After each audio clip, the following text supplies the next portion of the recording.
Hey, welcome to The Explainer. Today, we are jumping into one of the biggest, boldest claims in history, the resurrection of Jesus Christ. We're going to dig into the source material to really get a handle on what this claim is all about and why, for Christians, it's everything. All right, so let's get right to the heart of it. The claim we're looking at isn't just, hey, a miracle happened. No, it's way bigger than that. It's the idea that this one event is the very hinge on which all of human history turns, the moment everything, and I mean everything, changed. Okay, but first things first. We need to be super clear on our terms. What does resurrection actually mean here? Because according to the sources, it's really specific. We're not talking about a ghost or some kind of disembodied spirit. Nope. This is about a physical, bodily return to life. But, and this is the key, in a completely new and transformed way. A body that can never, ever die again. So, you might be thinking, did this idea of a bodily resurrection just show up out of nowhere? Well, what's fascinating is that the sources show that not at all. This wasn't some brand new concept that popped out of thin air. It was a hope that had actually been simmering, developing within the Jewish faith for centuries. And when you look back, you can see these glimpses of hope for a physical return from death all over the Old Testament. You've got Abraham's incredible faith, Job's famous declaration, and even the powerful imagery from prophets like Ezekiel and Isaiah. The point is, the concept of resurrection, it was already in the air. It was part of the theological conversation long before the New Testament.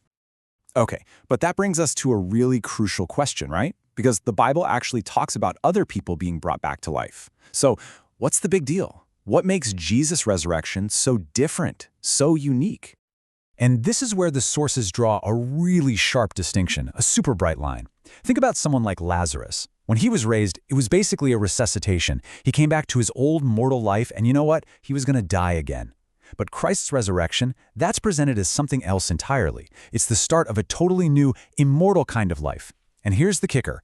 Others were raised by someone else's power. The claim here is that Jesus rose by his own divine power. That's exactly why he gets these really specific titles. First fruits, firstborn from the dead. It's not just poetic language. These titles are meant to say he's the prototype, the pioneer of a whole new kind of humanity. He's like the first sheaf of a great harvest, the guarantee that everyone who belongs to him will one day follow in that same kind of resurrection. All right, so we've established that it was a unique event, totally different from anything else.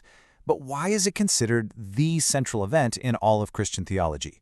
What gives it that kind of weight? Well, from a theological perspective, the resurrection is like God the Father's public declaration. It's the divine stamp of approval, the cosmic amen. It's meant to be the absolute, undeniable proof that Christ's sacrifice on the cross was accepted, that it actually worked. And you can see how this sets off this incredible chain reaction. Think about it. The resurrection validates the past, right? It proves the cross was enough. Then it grounds the present by providing the basis for believers to have a right standing with God, what theologians call justification. And finally, it establishes the future by securing Christ's ultimate authority over a whole new creation. Past, present, and future, all locked in. So all of this, it's all building toward one ultimate goal.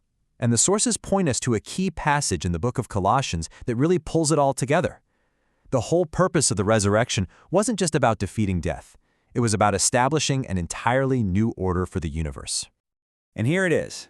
The stated goal was that in everything he might be preeminent. What does that mean? It means that in this new order he has the first and final say over everything.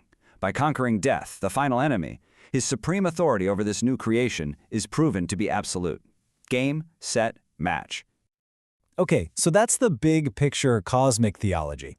It's huge, but let's bring it down to earth. What does all of this mean for regular people, right here, right now?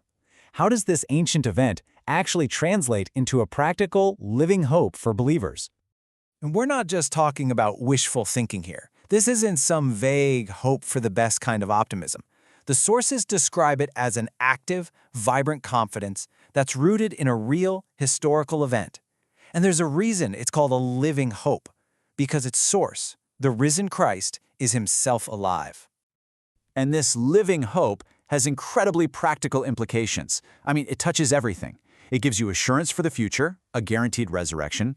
It gives you power for the present. The very same power that raised Christ from the dead is said to be at work in you to overcome sin.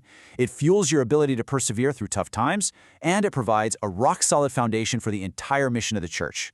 It's the whole package. You know, there's this great quote from Jonathan Edwards that just nails it.